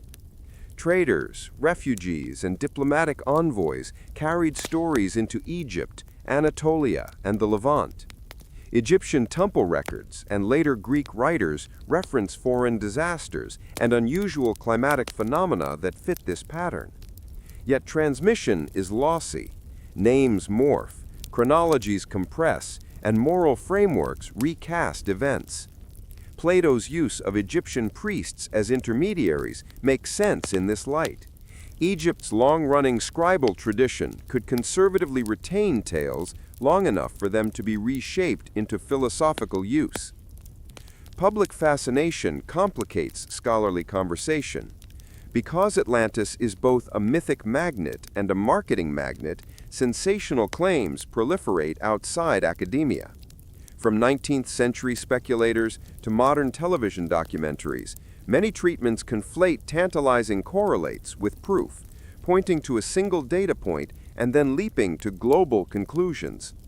Responsible science resists that leap by emphasizing multiple independent lines of evidence, transparent methodologies, and careful probabilistic claims. Good scholarship acknowledges both the evocative power of the Santorini catastrophe and the methodological limits of connecting it directly to Plato's literary geography. Recent advances, however, make the story richer and more anchored than ever before. The refinement of eruption volume estimates informs models of atmospheric cooling that can be tested against paleoclimate indicators, tree ring frost markers, pollen sequences, and sedimentary proxies. New tsunami mapping, using high-resolution marine geophysics, helps reconstruct wave heights and inundation ranges, which in turn illuminate which coastal communities would have been most affected. And improved radiocarbon techniques, especially wiggle matching against tree ring sequences, provide narrower date windows that force archaeological chronologies to be revisited. When these datasets are synthesized, historians can move beyond speculative association toward probabilistic narratives. This is likely where, how, and when major social disruptions clustered.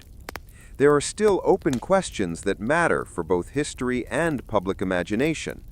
How much did climatic cooling reduce agricultural yields across the eastern Mediterranean, and for how many seasons? How far and how destructive were tsunami waves in different directions? Which political centers absorbed refugees, and which disintegrated beyond local recovery? And crucially, how did elites in distant polities receive and reshape refugee accounts? Did they turn them into moral exempla, trade warnings, or political propaganda? These are empirical questions increasingly answerable with better fieldwork, more cores, and interdisciplinary collaboration, but they are not yet settled. From a narrative perspective, the modern investigation offers a compelling middle path. We can acknowledge that a catastrophic volcanic event at Santorini produced dramatic local effects, burials, abandonment, tsunami scars, and disrupted trade, which plausibly seeded oral memory of a lost maritime world. We can also acknowledge that Plato's Atlantis is a philosophical reworking that amplifies, moralizes, and relocates those images for his argumentative ends. The interplay of fact and fiction does not weaken either. It enriches our understanding of how human communities remember, reframe, and moralize traumatic experience. Finally, the modern debate teaches a methodological lesson about historical imagination. Extraordinary claims require converging evidence.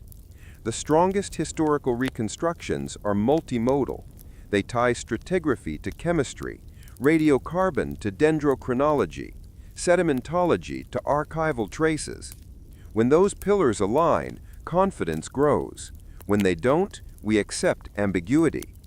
For the vanished Aegean kingdom and its possible role in Atlantis making, we now possess more pillars than ever before, but not so many that the story resolves into a single unambiguous fact.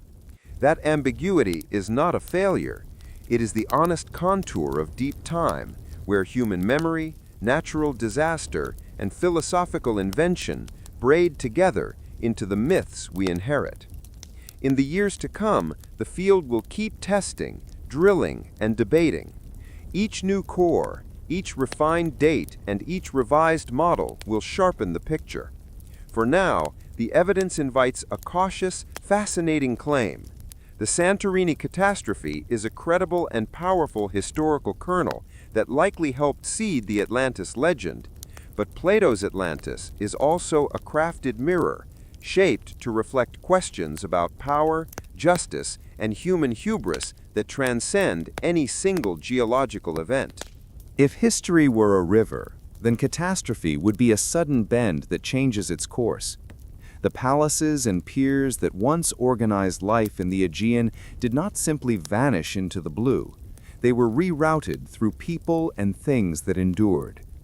The legacy of the hidden kingdom is therefore both material and immaterial, a set of surviving practices, altered institutions, and transformed stories that continued to shape the Mediterranean world for generations. Looking at that legacy teaches us three broad lessons: how cultures absorb and repurpose trauma, how material systems and ecological contexts determine social fate, and how myth becomes a durable medium for social memory. First, trauma is negotiated, not erased. The archaeological trace does not simply show a before and after binary. It reveals a process of translation. Craftspeople fled and re-established workshops. Decorative motifs migrated and hybridized. Administrative techniques were adopted and adapted by newcomers. Where palaces had maintained complex redistribution, smaller-scale communal networks picked up the work of provisioning. Where harbors had been central, inland nodes sometimes grew into new centers of gravity. Human beings improvise. They maintain continuity by altering forms. In every shard of pottery found away from its original kiln, in every composite vessel mixing Icelandic paint and mainland shapes, we read not an end, but a conversation, a set of techniques and tastes carried forward and reshaped to fit new ecologies and political realities. Second, the material determinants of societies matter enormously. The story of the Hidden Kingdom is not only about heroes and villains, it is about resources, geography, and infrastructure. Reliance on long-distance trade in critical materials, tin for bronze, timber for shipbuilding, or access to secure ports made the palatial system exceptionally productive during calm decades and exceptionally brittle in a multi-year crisis. The palace's centralized stores and administrative sophistication were adaptive under certain stress regimes, but poorly suited to simultaneous systemic shocks. Ashfall compromising granaries, tsunamis destroying quays, and disrupted trade cutting off essential metals. That pattern is a blunt lesson in vulnerability. Economic diversity, redundancy, and ecological foresight matter enormously. Societies that place too much weight on a single supply chain or a single source of legitimacy are more likely to suffer cascading failure when correlated shocks hit. Third, memory is selective and strategic. The process by which a complex, messy historical episode condenses into symbolic legend is neither arbitrary nor random. It is a social process shaped by needs. Survivors and later storytellers compress complexity into memorable motifs because such compression serves function. It educates, it warns, and it polishes identity. The repeated images that flow from this catastrophe are thunder-dark skies, choking ash, inundated harbors, the proud palace made silent, are not inaccurate as impressions, they are accurate as mnemonic kernels. They teach future generations what to fear and what to remember. But they also simplify. That simplification makes stories durable, but risks erasing nuance. Local adaptation is flattened into a single tale of apocalypse, and political causes or contingency can be replaced with moral teleology. These lessons have modern echoes. We live in an age of interconnected systems, supply chains, communications networks, and political alliances that amplify both productivity and fragility. The archaeological story reminds us that scale and centralization are double-edged. They generate capacity in normal times and vulnerability in catastrophes. The Aegean palaces were not primitive, they were early experiments in complexity. Their fate suggests that technological and administrative sophistication does not immunize societies from natural extremes. It can even make collapse more dramatic when it arrives. There is also a moral lesson embedded in Plato's afterlife of the tale. Philosophers and polemicists have long used the Atlas image as a mirror for human behavior. Power unmoored from prudence invites ruin. That moral reading is partial but potent. The historical record shows not only moral failures, competitive aggression among elites, mismanagement, or political arrogance, but also structural constraints and environmental shocks beyond human moral control. The lesson then must be double-edged. Cultivate ethical restraint and resilient institutions, but also respect ecological limits and prepare for contingency. Wisdom is not merely about virtue, it is about building social systems that can endure surprise. Legacies also reside in surprising continuities of craft and culture. The painted motifs, the weaving patterns, and the administrative logics that survived the upheaval did not survive intact, they evolved. A potter's line or a seal's iconography becomes a thread that, when woven into new cloth, connects past and present. The diffusion of style into mainland contexts after the catastrophe did not simply erase Icelandic identity, it fertilized new artistic vocabularies. In the later Iron Age and into classical times, we see echoes of those Aegean forms refracted in different media. The survival of technique, how to temper clay for thin walls, how to process dyes, how to build a seaworthy hull, matters as a practical legacy as much as any story. Another intangible legacy is institutional memory. The very idea that large polities require adaptable provisioning systems, that maritime logistics are fragile, that disaster planning matters. Some successor polities learned in practical ways how to distribute risk and secure supply lines, building redundancies in ports, or diversifying trade partners. Even when palatial orders fragmented, the artisans' and administrators' knowledge networks did not vanish. They stitched into new political fabrics and informed statecraft in subtler ways. Such institutional memory is less glamorous, but often more enduring than heroic founding myths. The story's cultural afterlife is rich and complicated. Plato's framing made Atlantis a universal image, a story about hubris and downfall, but later retellings layered on new meanings. In some eras, Atlantis became a place of utopian longing. In others, it was a cautionary tale. In still others, it was freighted with nationalist or racial subtexts that reveal more about the retellers than about the vanished island. That malleability explains why the image remains potent. It is not simply about a moment in Bronze Age history. It is an adaptable symbol, able to carry different political, moral, and imaginative freight across centuries. From a historiographical perspective, the Aegean events also teach us something methodological. Interpreting the deep past demands humility and interdisciplinarity. No single line of evidence, be it pottery typology, radiocarbon dates, or geophysical surveys, can produce a complete picture on its own. It is the convergence of lines that creates a robust narrative, stratigraphy that matches geochemistry, radiocarbon wiggle matching that dovetails with dendrochronological anomalies, tsunami deposits that find correspondence with changes in harbor use. Where datasets align, we can make probabilistic claims with confidence. Where they diverge, responsible scholarship embraces ambiguity. The ability to live with uncertainty while seeking better data is itself an intellectual legacy of modern inquiry. There is also a humanist legacy. The story of the hidden kingdom invites empathy across millennia. The visceral images we recover, slabs of collapsed roofs, children's toys in ash, the shell of a once favored ship, reintroduce us to the fact that catastrophe is lived at an intimate scale. These microhistories animate the archaeological record and remind us that abstract discussions about economy and systems are rooted in daily lives of artisans, mothers, sailors, and scribes.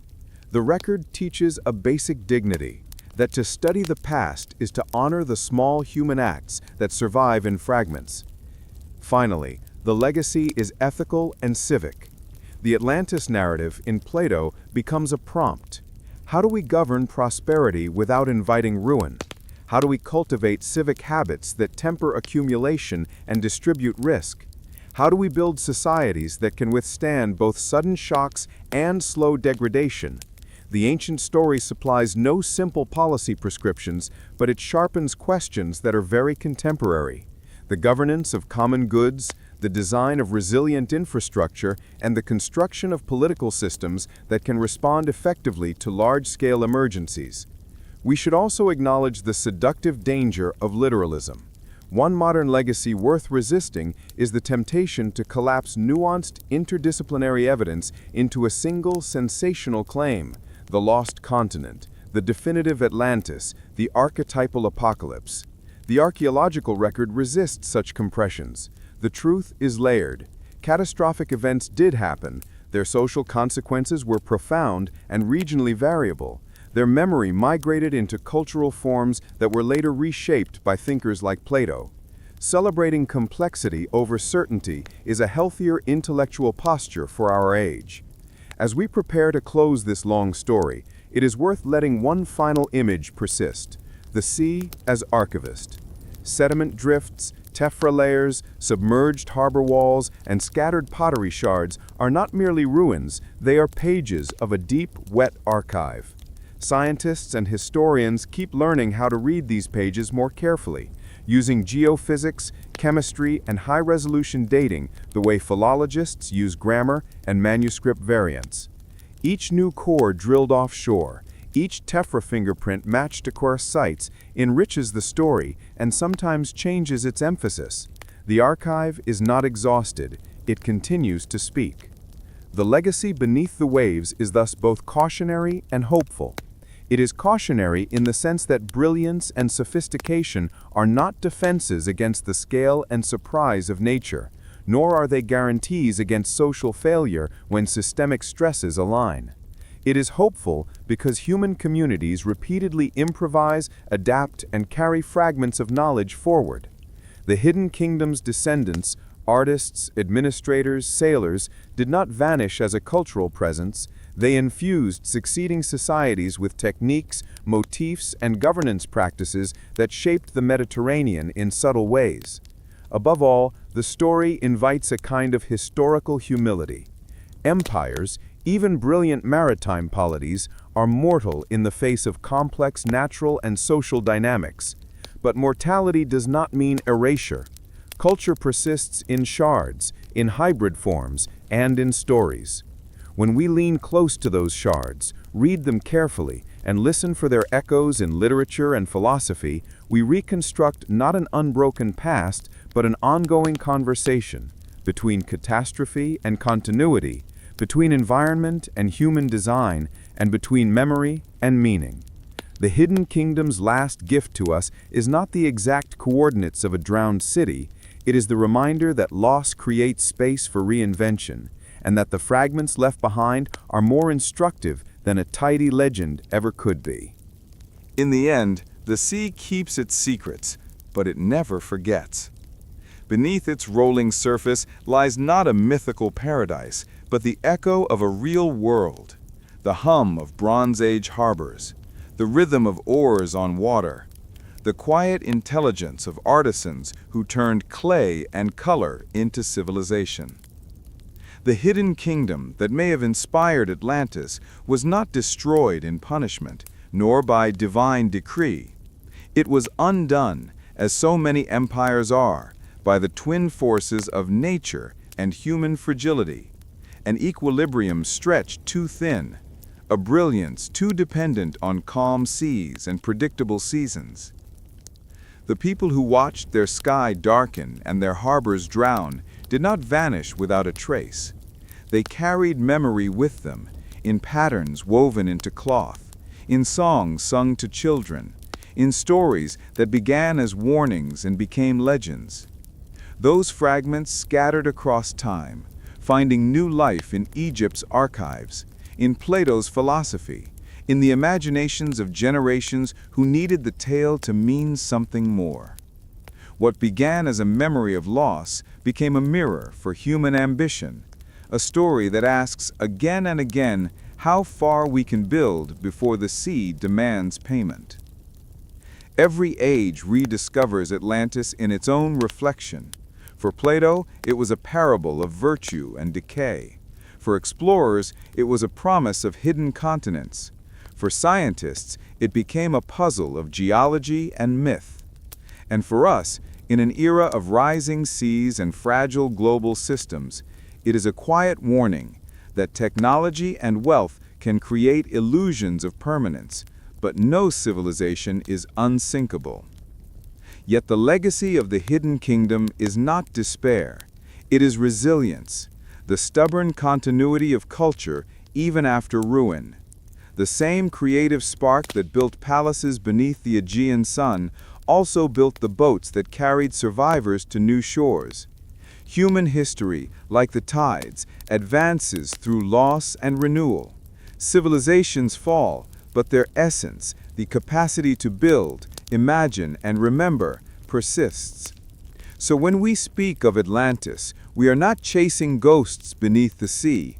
We are listening to our own reflection across millennia, a voice that whispers from the depths, reminding us that greatness is not measured by how high we rise, but by how well we endure. The hidden kingdom sleeps beneath the waves, but its story lives in us, in every myth we tell to make sense of impermanence, and in every act of rebuilding that follows disaster. History does not end with collapse, it simply changes shape, like the sea reclaiming and remaking the shore. And somewhere in that eternal rhythm, between creation and destruction, between memory and forgetting, the true Atlantis endures, not as a place, but as a lesson.